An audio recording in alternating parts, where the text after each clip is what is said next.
Barbara.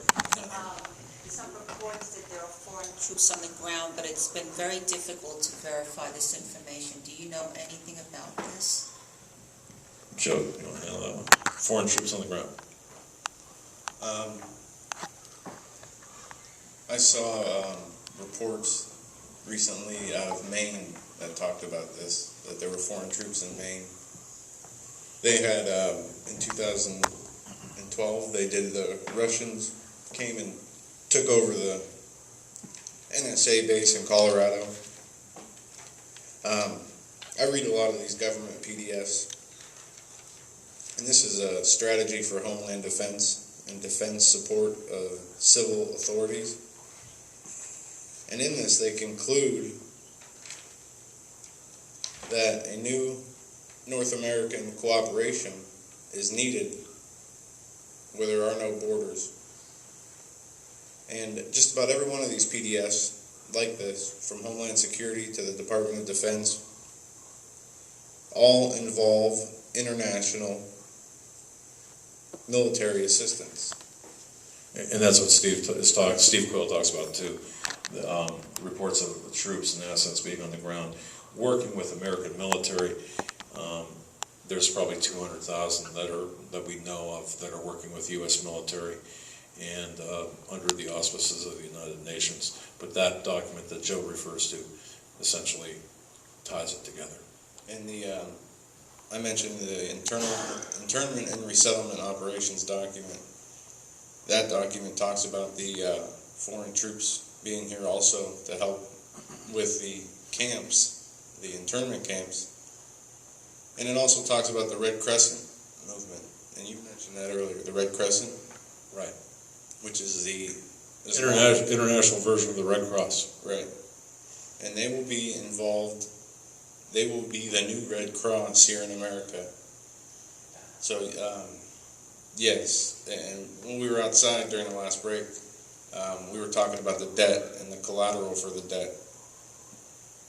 We have a going on $20 trillion debt almost. The interest, yeah, it's so bad that you could take all the earnings from every working person in America and you could not pay back the debt or the year's worth of debt, let alone the interest on the debt. We're not on the gold standard dollar anymore. So we and the land here is collateral for that debt. And they will come collect when the time comes. I can run around with a microphone, you guys, if you want. See him run the first time in a long time. Yeah. Let me rephrase that. I'll run in here. Hi. I'm just curious what your thoughts are about this geoengineering,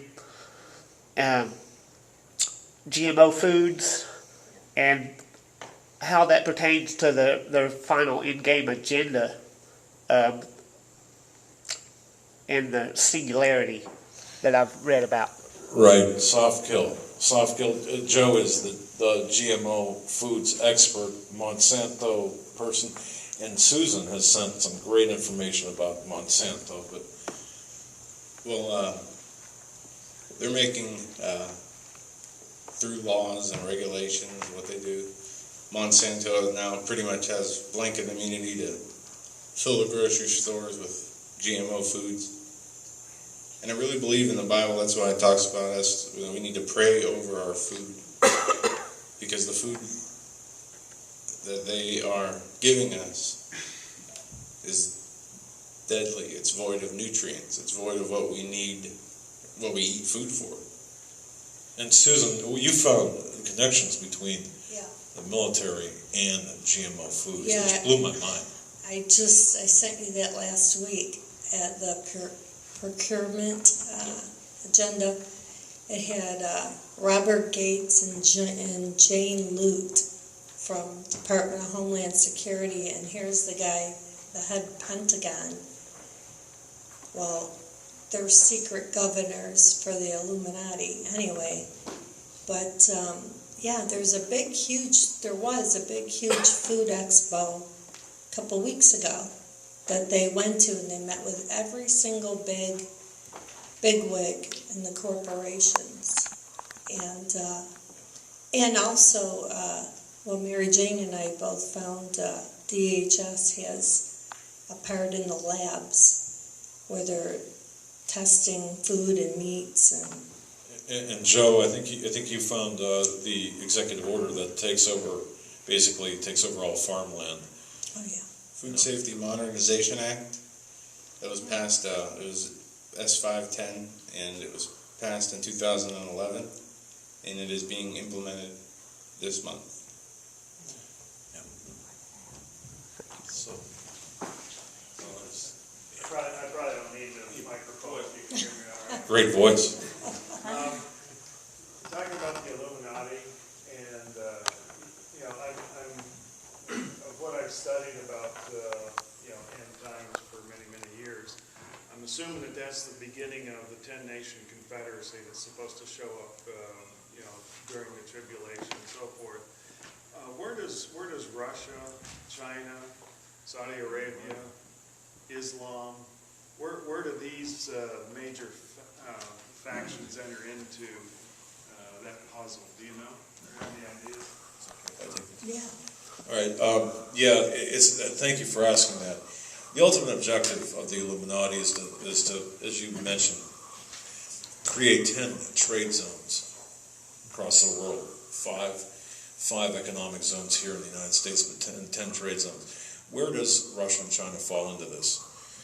Folks, have you noticed that China and Russia are doing joint military exercises? Did you see where they're also doing, making some economic pacts as well? BRICS, right. Okay, where do they all fall into this? Well, they are, everything to do with the Illuminati, by the way, is they fund both sides of a conflict. They also cause chaos, because chaos is, in fact, what their order out of chaos was what their motto is. But where Russia and China are going to fall into is they will be instrumental in taking this country over and neutralizing this country. And I'm not sure, folks. I'm not sure how many are aware of these books. This book was published in 1970. None dare call it conspiracy. Okay, if you can get a hold of, now I know that there's a PDF version on the internet. If you can get a hold of a copy of this book, which has been out of print, None Dare Call It Conspiracy by Gary Allen, with Larry Abraham, grab this book. This will give you the game plan of what's going on today. None dare call it conspiracy. Yes, I got that right here. Gary Allen, Allen. And what I'm going to try to do is put these on our website, or at least the links to them on our website at homelandsecurityus.com. Another book that's perhaps more topical in terms of, or more current. Although this book, very valuable in terms of giving you the background. When you talk about the Illuminati, the Eurozone, or the economic zones, China and Russia, The Cosmic Conspiracy by Stan Dale. The Cosmic Conspiracy by Stan Dale. Now you might want to, if you grab this book, my goodness, you'll look at it and say, all these equations about gravitation, nuclear energy, you look at this and think, holy cow, what did I get myself into? But there, if for nothing else, there's a chapter or two in here about the Illuminati that is exceptionally invaluable. You need to really know. And that's The Cosmic Conspiracy by Stan Dale. Joe and I know this gentleman personally. This guy is brilliant, but the fact is, he's got the Illuminati plans in there. He goes into the seal of the United States, but he also has China and Russia in the updated version. A couple more, just very quickly. The Naked Truth. the naked truth. This is The Naked Communist Revisited. This is by James Bowers, B-O-W-E-R-S. An exceptionally great book, up to date. The Naked Truth. The Secrets of the Federal Reserve. This will give you exceptional information about money versus wealth. The Secrets of the Federal Reserve. This is by Eustace Mullins. And lastly, in my book, or my recommendation, Book of the Month Club, Oprah's Book of the Month Club here. The Naked Capitalist. The Naked Capitalist. This is by Cleon Skousen. I think it's Joel's father. And you know what? I'd throw one other book in that recommendation. Ron? There you go. It's Over. That man wrote a book called It's Over. I've got a copy. I've got 2 copies. I won't let my son have it because one was signed, one wasn't. The one that was unsigned is on my desk. The one that is signed is in my lighted curio cabinet. I would recommend talking with that gentleman too. Who wrote it? He did. He wrote it. I brought a case of them, and I won't allow anybody to pay me for them, but I'll give them to you. How's that for a deal? What's your name? And for the It's over. I have them out in the car. okay, so you can see that gentleman there. What a deal that is. And for the advanced class, Pastor Umberger and I were talking about this at the hotel earlier. The Antichrist and a Cup of Tea. Written by Mr. Tim Cohen. I keep thinking of that's Mark Cohen, that song. Remember that song, Mark Cohen? Anyway, it's the Antichrist and a Cup of Tea. This is kind of like PhD reading if you want to get into the Illuminati and the Antichrist. So hopefully that answered. I'm not even sure what the question was now. I'll shut up now.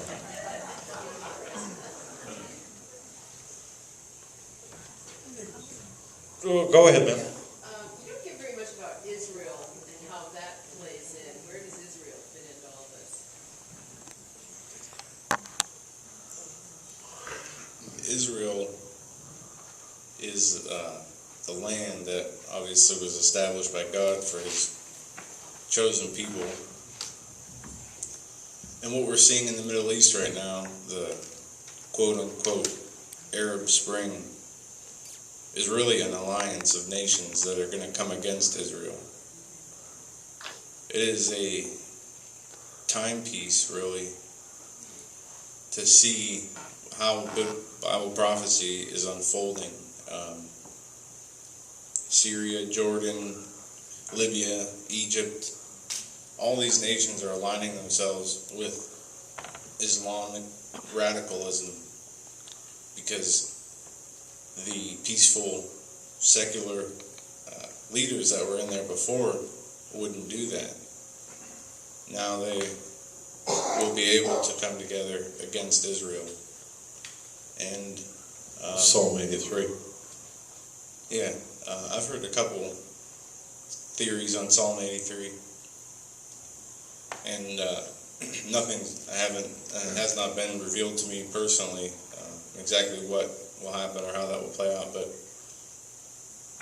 from the way I understand it, the world will be destroyed and Israel will be left. They'll be the last nation left. Then the truth will be revealed to them. But there will be, when you see them, the world coming against Israel, and which they are now, and we always talk about how a land mass the size of New Jersey and the people that inhabit that land are hated by the world for no tangible reason. there's so much hate towards Jewish people, but most of the people who do feel that way won't be able to explain why. We were in Brooklyn, and anyone here from Brooklyn? No. Okay. Wow. Yeah, we were here. We were from Brooklyn, and love your pizza, but I got to tell you, some of the most anti-Semitic writings, graffiti. We were there. We worked there for 18 months. We'd leave on a Monday, come back on a Saturday, spend the day with our families, and go back. And the last few months of that 18 months, we saw more anti-Semitic, even some anti-Christian graffiti on synagogues than ever in any other time in history. But you know what? Israel is God's timepiece. Jerusalem will not be divided. God won't allow it. And Obama is attempting to do just that. I don't know if that answers your question, but we're looking at a very limited window where Israel will come into play. The 10 nations, I will drag you down, the 10-nation confederacy against Israel as defined by Psalm 83 or as detailed by Psalm 83. I think we have to pay attention to that. Hopefully that answers your question. Yes, sir. How do you see in the future Islam influencing the coming of one world government? Because quite honestly, I was kind of shocked when I listen to you guys all the time on the radio, and I know you guys talked about some of the Islamic connection, but just recently, about 2 weeks ago, I just started doing my own research about Islam and 12 Imam and all that. But how do you see Islam playing a role in the future of forming a one world government? Because this is the only religion on the planet Earth today that their goal is one world government, really under Islamic control. How do you see it? I'm just curious about that connection of Saudi Arabia taking over this country inside out. Well, there was an article that appeared, a very important article. It was called "The Reestablishment of the Ottoman Empire." You have it with you? Okay. That's very important. But Islam is in this country specifically to take down legally our constitutional republic, because Islam and our constitutional republic, the laws of our constitutional republic, cannot coexist. In other words, Sharia law is not compliant with our current laws. So what's going to happen is the world powers, the global powers, will say, okay, fine, we're going to allow Sharia law that is going to dilute and utterly destroy our current system of laws, as they've done. As a matter of fact, the FBI and DHS just purged 896 pages out of their training manuals that mentions any type of, it mentions Islam in any derogatory fashion. But Islam is going to be brought in to be used as a tool. Islam is going to be used going to be brought in to be used as a tool to kill off the United States legally. By our laws, they will, or by our freedoms, they will invade us. By our laws, they will destroy us. And that was said to the bishop of, I'm sorry, I can't remember who said that, but I would also recommend this. If you search this article, sir, this will give you a bigger picture, and I think this is extremely important. What I'll do too, at some point this evening, hopefully I can do this, I'll put it up on our website. It's by the Gatestone Institute. The U.S. helps reconstruct the Ottoman Empire. It is by Robert Kaplan. This addresses Islam in terms of the global aspect of your question, not in the reestablishment of the Ottoman Empire, but the global aspect of Islam as opposed to the national aspect of Islam. And by the way, there's a book called The Day of Islam. It's by a friend of mine. I wrote the foreword. I wrote an endorsement on the book. It's called The Day of Islam. It's by Dr. Paul Williams. In that book, I did surveillance on an Islamic compound in Hancock, New York, at the base of the Catskill Mountains. you folks probably remember the Wall Street Journal reporter Daniel Pearl being beheaded. Well, the Day of Islam talks about my investigation, and it talks about a gentleman by the name of Sheikh Mubarak Ali Jalani. Sheikh Mubarak Ali Jalani is the head of the Muslims of the Americas, which is an organization fledgling now, but it's based out of Pakistan. It's based out of the Caribbean. Mubarak Ali Jalani is based out of Lahore, Pakistan. And Daniel Pearl was was on his way to meet Sheikh Mubarak Ali Jalani when he was kidnapped and beheaded viciously. Well, my surveillance is detailed in The Day of Islam by Dr. Paul Williams, and my findings are detailed there as well. As a result of that, I have a religious statement against me. Sheikh Mubarak Ali Jalani has instructed anyone from the Muslims of the Americas to terminate me with prejudice. And 2 months after that book came out, you know how you open your car and close your, in fact my son was with me. You know these remote these remote things you press down with your car? We stopped and my car was kind of acting funny, and if you ever hear a funny noise when you press this button, and if you have people on your butt, if you're one guy. Anyway, make a long story short, shortly after that book came out, within 2 months, press the lock button after we exited the car, and the next thing we heard was this boom, and we lost the car. And I think that was a message. I believe to this day that was a message from Sheikh Mubarak Ali Jalani, because present there was somebody that I believe was part of the Muslims of the Americas. That happened in 2007, I believe it was, or 2006. I don't recall which. Sometimes these things you forget about these things. But actually, you could see the smoke from the car half a mile away. And it was a rather interesting day, I'll tell you that. Did I answer your question? Okay. Yes, ma'am. Actually, one's a comment and one is a question. The comment, I know you mentioned Scandeo. I had just gotten Holly Davis' book, Year to Prepare, and that's awesome. It's a great book. Has a lot of information. And then, of course, we're seeing chemtrails around all the time. I know you had Scandeo on your show one time. I know you said if you live in military areas, you may see more chemtrails, but what's the real purpose of the chemtrails? I know you talk about weather manipulation, and then here they're putting aluminum sulfur-barium in the air for us to breathe it in, but do you have any other information on it? I'm going to turn this over to our chemtrail expert, Joe. No, I'm not a chemtrail expert, but when Obama first got into office, and I know chemtrails have been around a lot longer than Obama, but he put in a czar, the Cass Sunstein, for John Holdren, the science czar.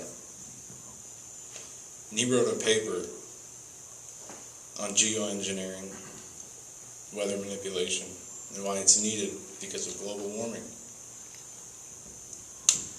But these chemtrails have proven to have heavy metals in them, aluminum, barium, sulfur. And there's been a huge spike in autism. There's been a huge spike in Alzheimer's, these different diseases that we're seeing.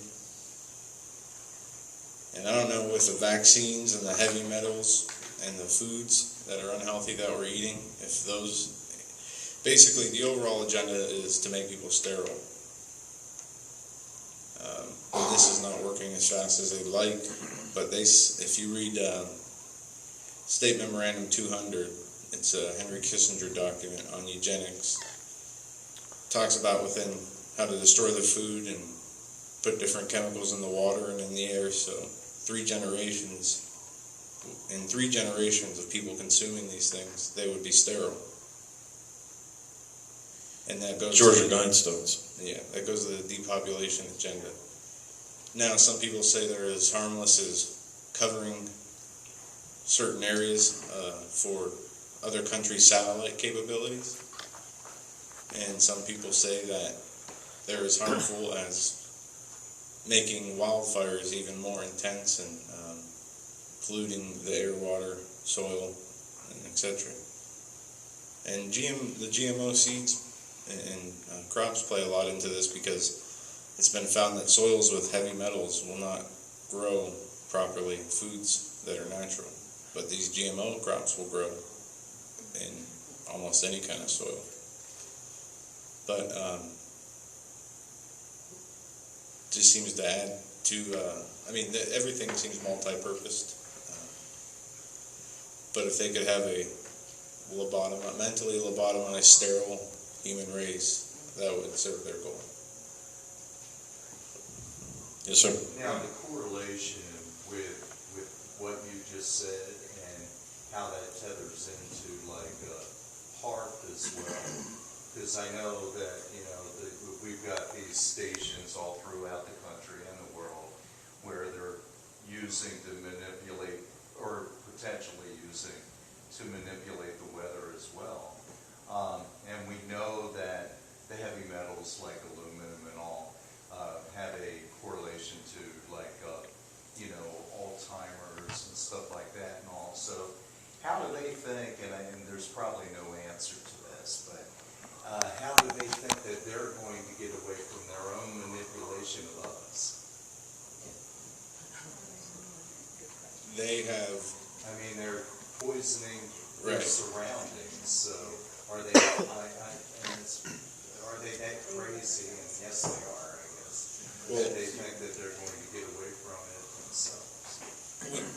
we know that even in Monsanto, in their kitchens Monsanto buildings, they don't serve the GMO foods. Susan's just said too that they've got underground cities. They have underground cities. They've been, all these earthquakes in the last 10 years, it's from them. It's every state has underground cities, especially Colorado and where you guys live out in Kansas, Missouri, Oklahoma. That's going to be the Central Command, Ozarks? if you will. Out by the Ozarks? Yes. In fact, Jane Hall Lute, she's really the brainiac of DHS. And they put Janet Napolitano as her facade. But she just retired the last day of May. And she's the brainiac of the takedown of the internet. She's married to Obama's former war czar and Bush's war czar, Doug Lute, who my son worked with. Go figure. Yep. Yeah, and so there's, every state has underground cities. In fact, that's where she is now, in the Ozarks. And I've uncovered all kinds of articles that I sent you guys where that's where she was going after she retired. So I told them the other shoe's going to drop in the next couple of months or anytime soon. But also remember the Boy Scout Jamboree? That's another big thing. Go ahead. Well, Wait till you hear this. we have a source, and Doug's more popular than I am, but from me being on Doug's show and us working together. You're much better looking. And so this gentleman came to me, and we're friends. We've become friends through all this stuff. And his sister-in-law works for the government, and was she EMT or something to do with medicine. Well, he said, Susan, I got to talk to you. So I stayed up till 1:30 in the morning just taking the information, and then working for like 5 days investigating it, chasing it down. I sent it to Doug. I sent it to Governor Vanderbeek, and he called me the next day and said, oh my gosh, do you know that with one of the Bechtel group. The Bechtel group is one of the highest Illuminatis, and he's tied in with everybody I know in the inner circle. And he said, this is not good. Well, we found out they had a $10 million federal grant for roads, and what they were going to do is they moved the Boy Scouts this year, July 15th through the 24th.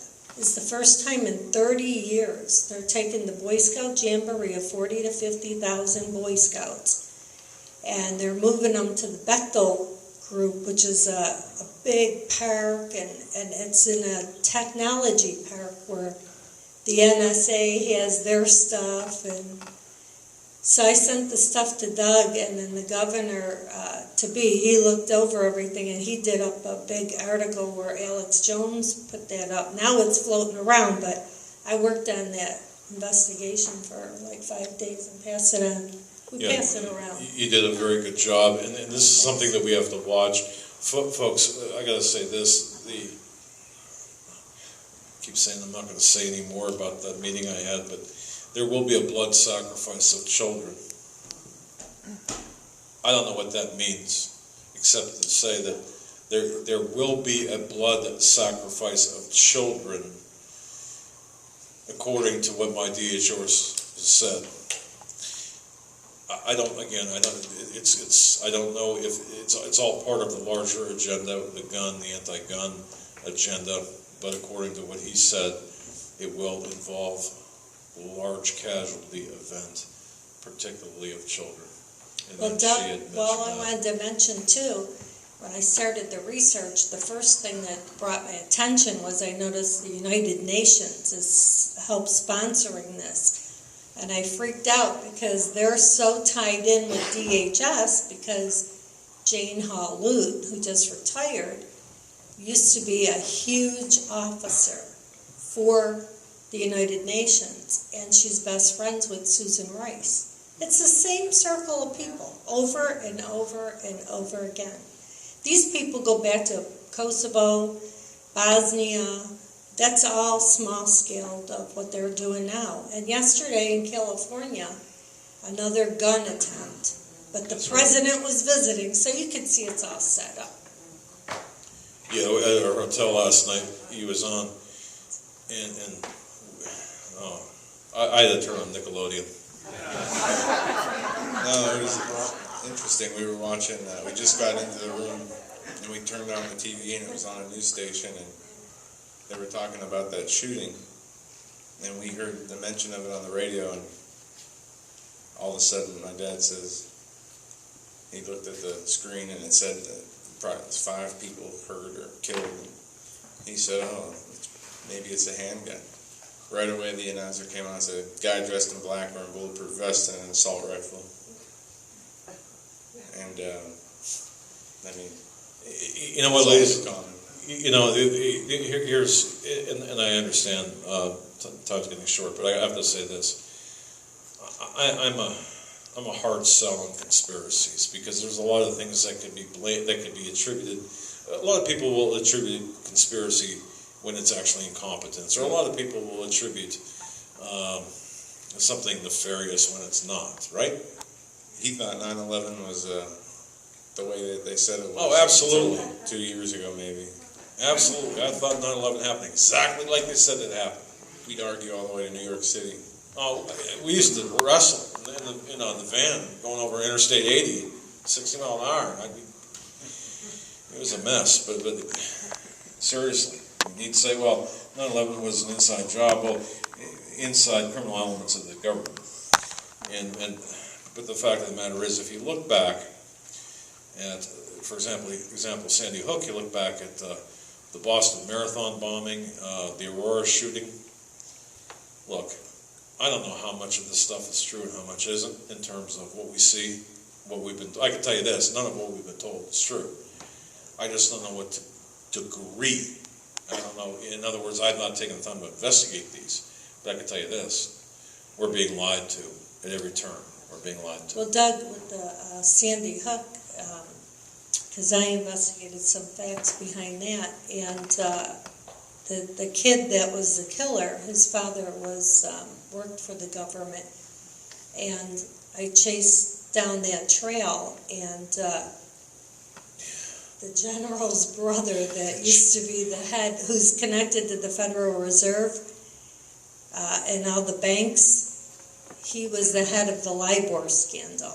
Go figure. It's the same people. It's like their schemes one after another after another. If you know how to look it up, it just... We could write a book. I mean, we could map all of this out, and maybe one day we should, because you've done so much. But there's so many different connections. It's just frightening. It really is. Yeah, I want to bring something up on a more positive note, and it's really going to surprise my wife, because I'm Mr. Doom and Gloom for the most part. What do you think of the rise in the Messianic Jews? They seem to be growing in numbers exponentially. The rise of the Messianic Jew? Yeah, there are Messianic temples showing up all over the place. There is what I call a spiritual veil being lifted. And for those who are willing and have their eyes open, they can see and will start to realize, I mean, there's a quickening of the Spirit going on. The Lord is trying to push us into a certain direction, and those who are fighting it won't change. And there's the New Age people who are going to twist it and turn it into what they bring about. But the Lord is trying to quicken everyone's spirit into a certain understanding, a basic understanding, basic principles. Like He sent His only Son, Jesus Christ, to die for our sins. Many Jews are still waiting for a Messiah, and they're going to get one that's going to come here on the earth, that's going to be pushed off as the real Christ, and it will be anything but. But I just see the Lord working in people at a much faster rate, or people are becoming more open to it because of all the evil they're seeing around it, that they don't have another answer. Yes, I believe that too. And the one thing you mentioned, we're going to bear witness to a great deception, whether it's an alien type thing because of technology, but the rise of the Messianic Jew. In my book, anyone who converts or gives themselves over to Jesus Christ and accepts Jesus as their personal Savior, Lord and Savior. In my book, that's a good thing. We only have a couple minutes left, but like I had mentioned yesterday, for those of you that weren't here, we talked about the Bilderberg. Right now, as we speak, they're going strong all weekend. And how many were there? About Alex was over there, wasn't he?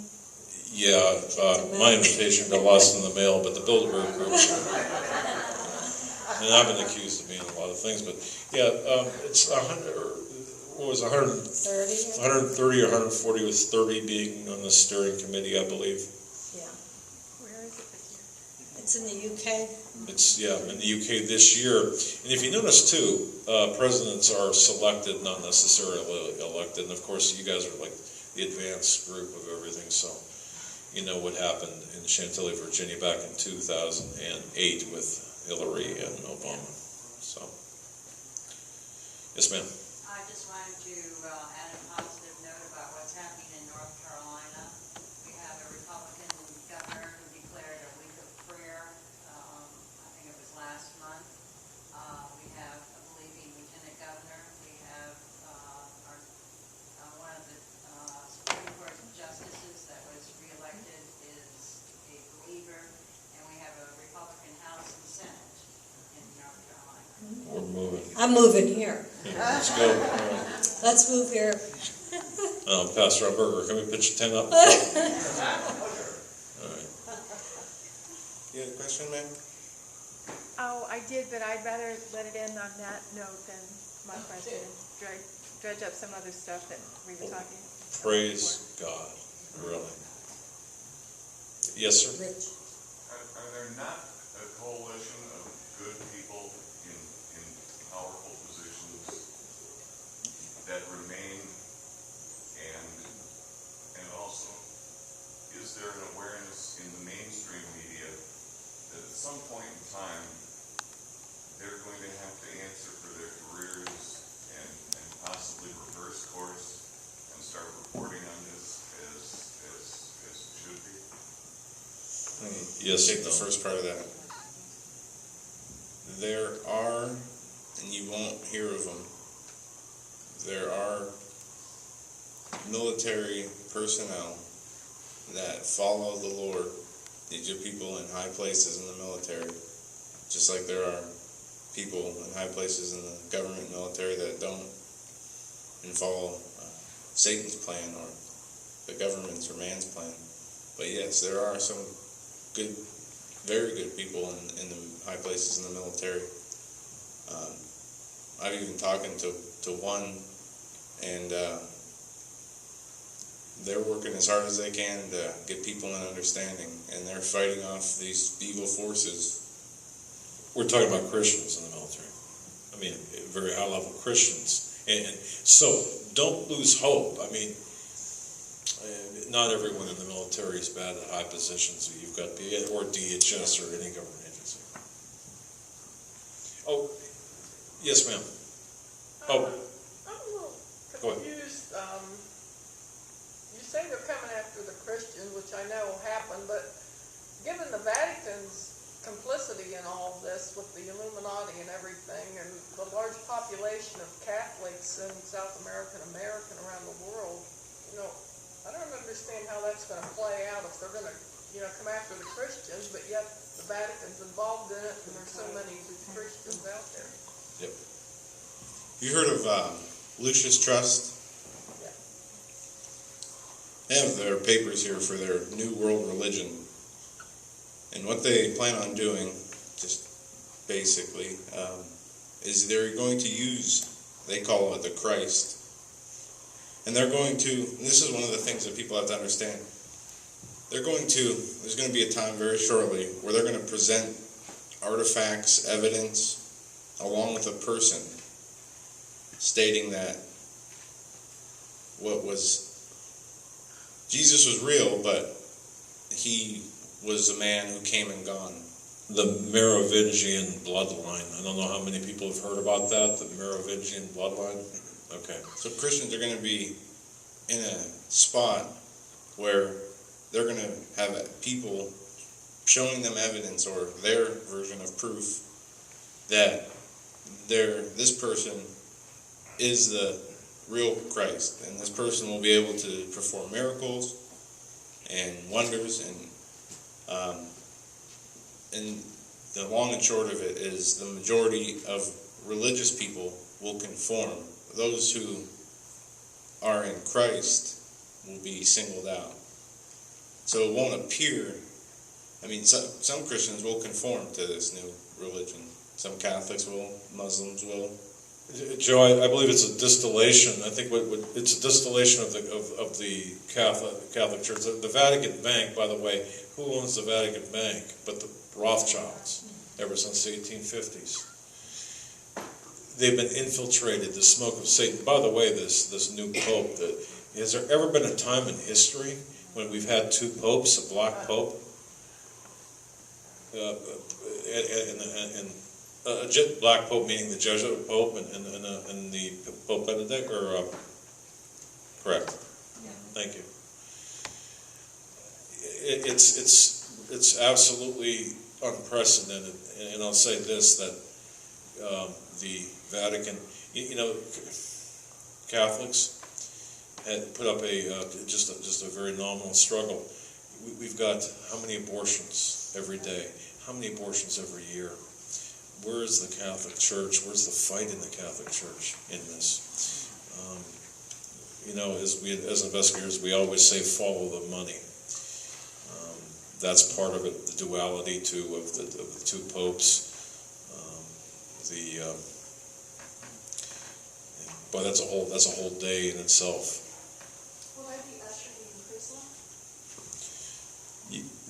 They will usher in Chrislam via the Vatican. Yes. And that's extremely dangerous. That's distilling the the Christian, or the Catholicism, and, yeah, you're gonna see Islam, and then all of a sudden you're gonna see a state religion, and then you're gonna see all of us worshiping in smaller groups in the basements. Well, we have to wrap it up because there's a funeral coming in. So, but, thank you all so much for being here. It's a blessing.